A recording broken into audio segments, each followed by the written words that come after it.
Voici la résolution pour maths 9 de la page 69 numéro 16 et 70 numéro 18. 69 numéro 16. Boris possède 2 et 1 demi fois plus d'argent que Marie. Et Charles en possède 3 quarts de plus que Marie. Marie a 25,60 $. Avant de lire les questions, j'écris ce qu'on me dit. Boris possède, donc l'argent de Boris, c'est égal à 2 et 1 demi fois l'argent de Marie. Maintenant, parce que on connaît l'argent de Marie, parce que j'ai lu tout le paragraphe, je change tout de suite le nom Marie pour la valeur numérique. C'est 60, c'est ça? Oui, 25,60 $. Ok. Donc, je pourrais prendre ma calculatrice, le calculer vite, mais on va le faire après en étapes. Ensuite, Charles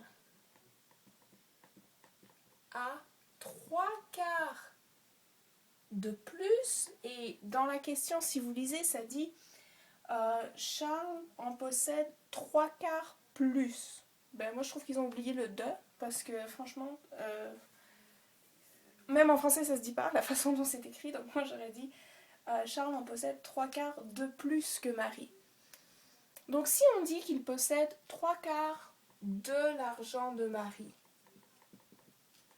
ben, si l'argent de Marie, c'est tout ça, disons que toute cette barre-là, c'est mon entier, puis c'est 25,60, puis que je te dis qu'il possède 3 quarts, 1, 2, 3 sur 4, il possède donc ça, une partie de l'argent de Marie qui est 25 $.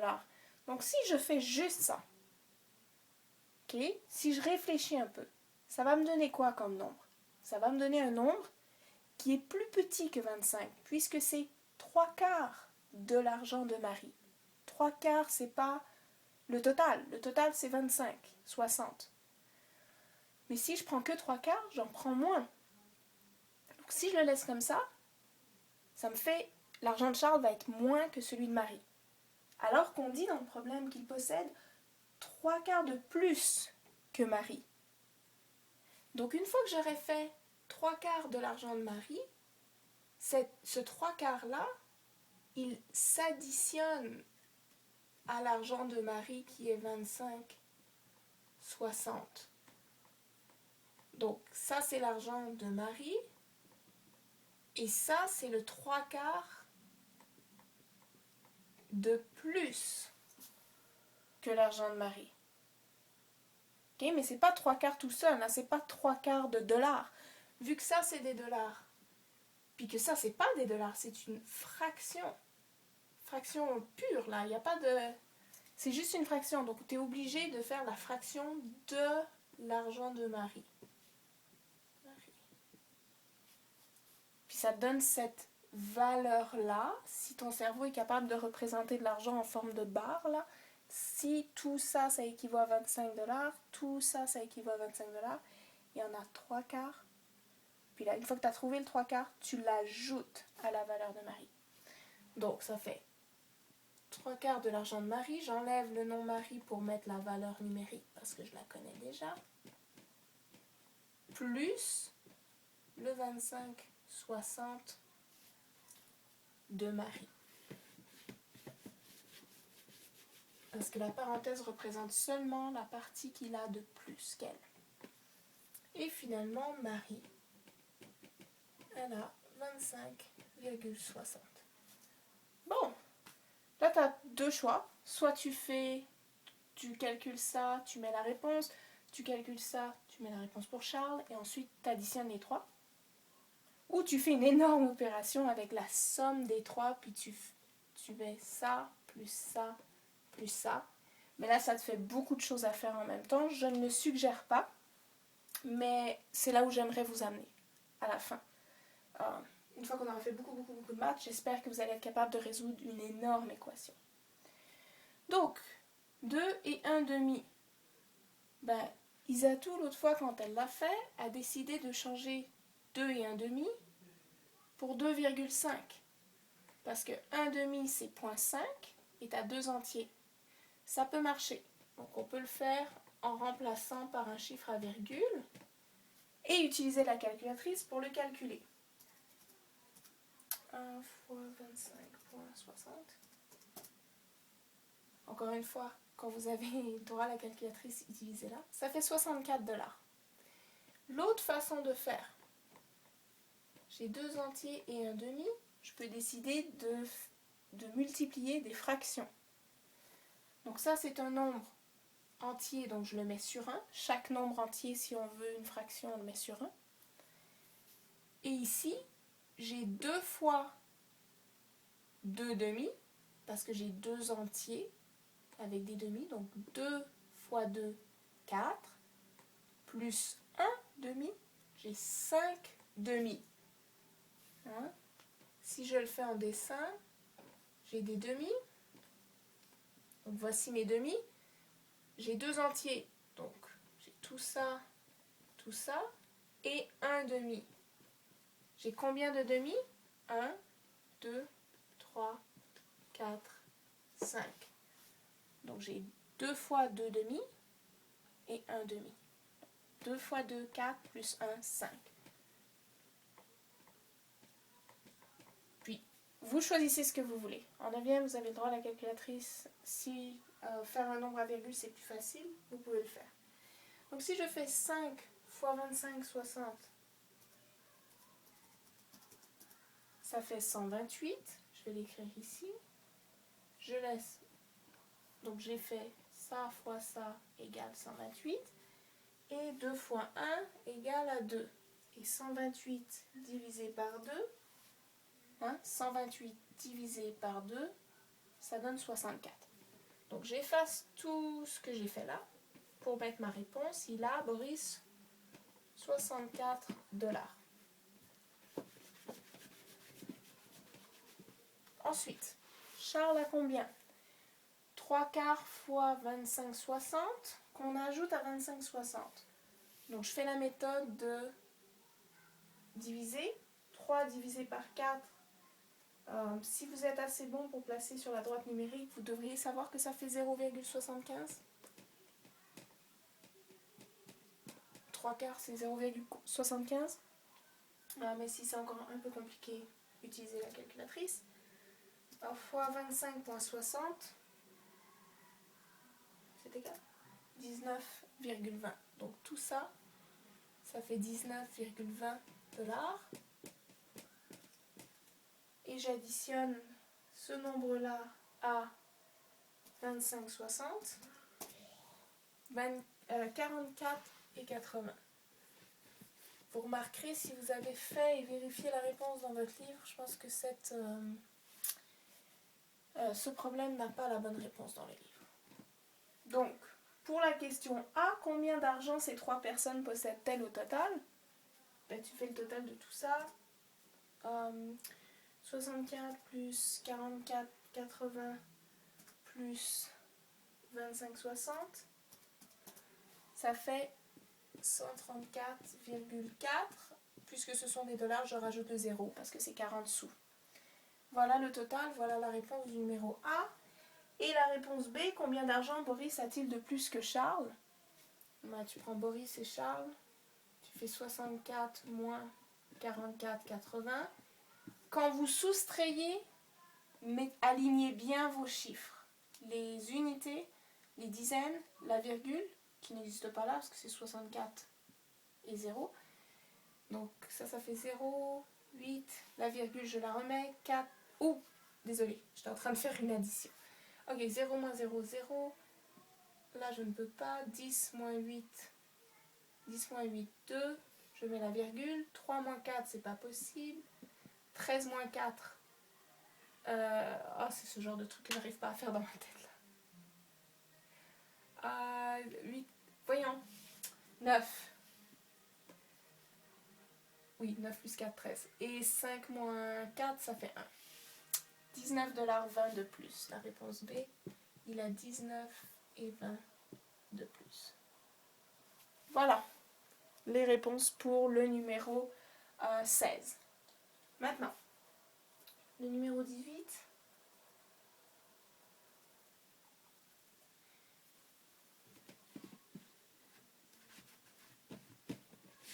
Il faut juste que je vérifie. Ok.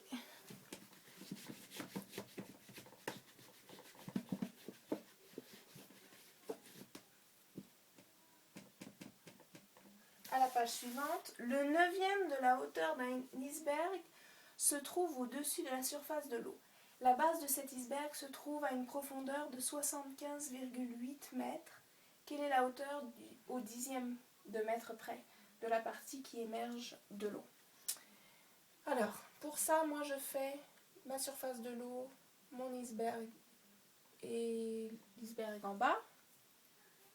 On me dit, et en plus on a l'image donc ça aide à visualiser, on me dit que ça mesure 75,8 et on me dit que ça mesure 1/9 de tout ça.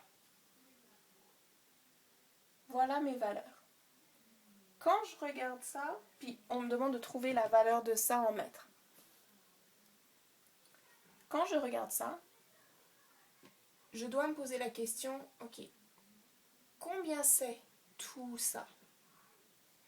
Je ne peux pas trouver en mètres tout de suite. Je ne peux pas trouver la valeur de tout ça en mètres, de cette distance. Mais tout ça, c'est mon entier. Donc puisqu'on est dans les fractions, faut se souvenir, ça équivaut à 1 entier. Là, on te dit qu'ici, la partie qui émerge, c'est 1/9. Ça veut dire que toute la partie en bas, pour compléter l'entier, c'est ce qui manque. C'est donc 8/9. Si ça, c'est pas clair, ben, demandez-vous le tout, ok? Le tout, c'est 9/9. Ça fait un tout, une pizza complète, un entier complet. Enlève le 1/9 qui est en haut, qu'on connaît. On sait que ça, c'est la valeur 1/9. Tu fais une soustraction de fractions. Tu as les mêmes dénominateurs. Tu laisses le dénominateur. Tu soustrais les numérateurs. 9 moins 1, 8. Donc, ce qui est en bas, c'est 8/9. Une fois que tu connais ça, ben, tu connais la valeur de ça, comment ça s'appelle? De cette grandeur-là. Et tu as combien de morceaux? En tout, t'en as 9. Mais en dessous l'eau, t'as combien de morceaux? T'en as 8. Donc cette partie-là, elle est comme divisée en 8 parties. 1, 2, 3, 4, 5, 6, 7, 8. Excusez-moi parce que tout n'est pas égal. Ça devrait être égal, c'est des neuvièmes. Mais il y a 8 morceaux en dessous l'eau. Puis ces 8 morceaux ensemble mesurent 75,8. Donc ça veut dire, ici, il y a une division. On a divisé notre 75,8, notre morceau, en 8 petits morceaux. Donc je fais 75,8 divisé par 8. J'aurais pu le placer autrement, j'aurais pu faire comme ça, diviser, au lieu de mélanger, là c'est pas une fraction, c'est juste. Ok, 75,8 divisé par 8. Oh, j'avais pas ouvert ma calculatrice. 75,8 divisé par 8, ça fait 9,475 mètres. Je n'oublie pas d'écrire ce que ça me donne des mètres. Donc ça, 9,475, c'est quoi? C'est la valeur de 1 carreau ici, ou 1, j'ai dit carreau là, mais la valeur d'un morceau. Donc ça vaut 9,475, ça vaut 9,475, 9,475, 9,475, etc. Ce qui veut dire que ce 1/9 là, puisqu'il a la même grandeur que tous les autres morceaux d'en dessous de l'eau, ben cette valeur-là, c'est effectivement 9,475. Maintenant, on te demande dans la question, on te demande quelque chose d'autre.